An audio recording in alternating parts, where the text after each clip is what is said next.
જય ગિરનારી, નમો નારાયણ। મને હમણાં જ એક ખૂબ જ એવા દુઃખ આપે એવા સમાચાર મળ્યા। ભારતી આશ્રમના સંચાલક અત્યારે મહામંડલેશ્વર જેમને બનાવવામાં આવ્યા હતા એવા મહામંડલેશ્વર મહાદેવ ભારતી બાપુ અચાનક જ ગુમ થઈ ગયા છે અને એમણે કંઈક સુસાઇડ નોટ પણ લખી છે। હું આ સાંભળીને બહુ સ્તબ્ધ થયો છું અને મેં પોલીસ સાથે હમણાં જ વાત કરી વિભાગમાં અને આપને હું ખાતરી આપું કે બહુ જ સંવેદનશીલતાથી તપાસ ચાલી રહી છે અને ચાલશે એવી મને ખાતરી આપી છે પોલીસ વિભાગે।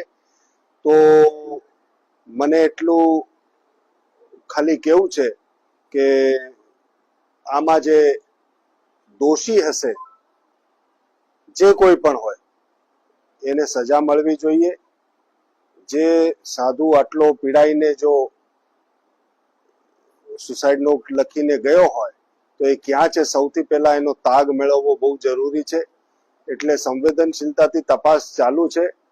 આપણે સૌ સંયમ રાખીશું, સત્ય પ્રકટ થાય એની પ્રતીક્ષા કરીશું અને જે કોઈ પણ દોષી આના પાછળ હશે એને સજા થવી જ જોઈએ। કેમ કે જો દુર્જનોને દંડ નહીં મળે તો ક્યારેય સમાજમાં ઉદાહરણ અને દાખલા નહીં બેસશે। હવે જેના કોઈના પણ હાથ હશે એને દંડ મળવો જોઈએ અને હું પ્રભુને પ્રાર્થના કરું છું કે મહાદેવ ભારતી બાપુ જ્યાં પણ હશે એ સકુશળ હશે। હજી કોઈ એવા અજુગતા સમાચાર આવ્યા નથી એટલે પ્રાર્થના કરીએ પરમાત્માને કે સકુશળ હોય અને પરત આવે।